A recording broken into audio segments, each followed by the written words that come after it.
So, ayan na siya guys. Ilalagay na natin yung sauce ng bulldog cheese. Yung maanghang. Ito tanda ata yung maanghang eh. So, wait lang. Sabay tayo. Anghang ba?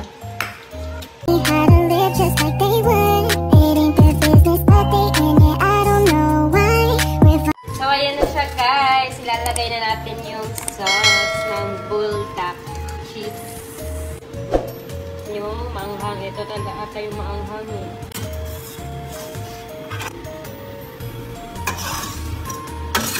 And we'll put the cheese na. Finish na! Let's eat! And prepare lang din namin yung drinks namin.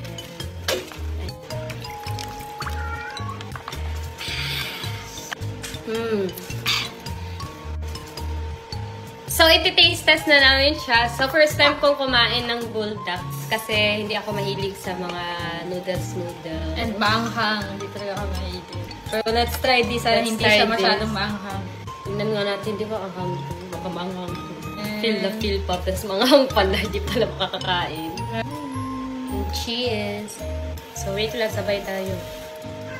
Anghang ba? Okay lang. Sakto lang, di ba?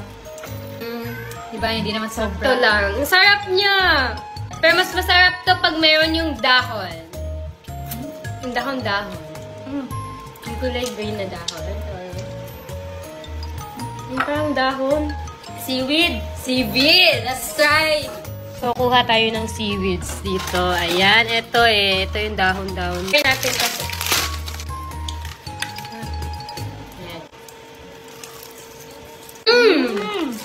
Perfect! Masarap siya. Masarap pag may ganito.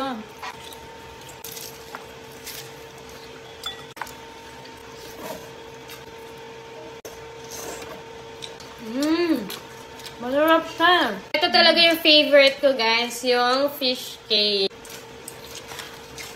Ayan, guys. Di ko na siya kayang ubusin kasi ang anghang.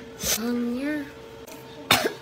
Hindi kasi talaga kami mahilig sa maanghang, guys. Kaya, ayan. Di namin naubos. Sa mga gusto ng bulldog dyan, ayan. Punta na kayo dito, guys. Ubusin na lang natin to. Tulungan nyo na lang kami mag-ubos kasi sayang naman. Don't need no one to tell me how to